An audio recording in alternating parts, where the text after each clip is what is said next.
নমস্কার, আজকে আমার রেসিপি মাছের ডিমের বড়া। যারা মাছের ডিম খেতে ভালোবাসে না তারা এভাবে একবার বানিয়ে কিন্তু দেখতে পারেন। খুবই ভালো স্বাদের হয় এইভাবে ডিমের বড়াটা বানালে। 250 গ্রাম ডিমের জন্য আমি নিয়েছি 4 কোয়া রসুন কুচিয়ে নিয়েছি, একটুখানি আদা কুচি, আর একটা মোটামুটি বড় সাইজের পেঁয়াজ কুচি নিয়েছি, আর কুচিয়ে নিয়েছি কিছুটা লঙ্কা।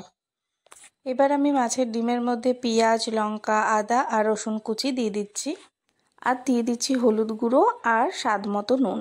আপনারা চাইলে কিন্তু এখানে কাশ্মীরি লঙ্কার গুঁড়োও দিতে পারেন। দিয়ে দিচ্ছি 1 চামচ বেসন, পরে লাগলে কিন্তু আর একটু বেসন দেব যদি লাগে তো। আর দিয়ে দিচ্ছি গরম মশলা আর জিরে গুঁড়ো।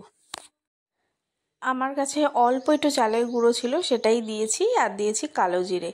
চালের গুঁড়োটা দিলে একটু মুচমুচে ব্যাপার হয়। আর দিয়ে দিচ্ছি সাদা তেল।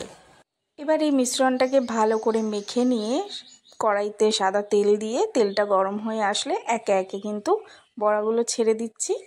বড়াগুলো দেখবো যখন দুপিঠ ভালো করে ভাজা হয়ে গেছে, ব্যাস নামিয়ে নিলেই তৈরি মাছের ডিমের এই বড়া রেসিপিটা। সন্ধ্যেবেলা চায়ের সাথে কিন্তু এই রেসিপিটা একদম জমে যাবে।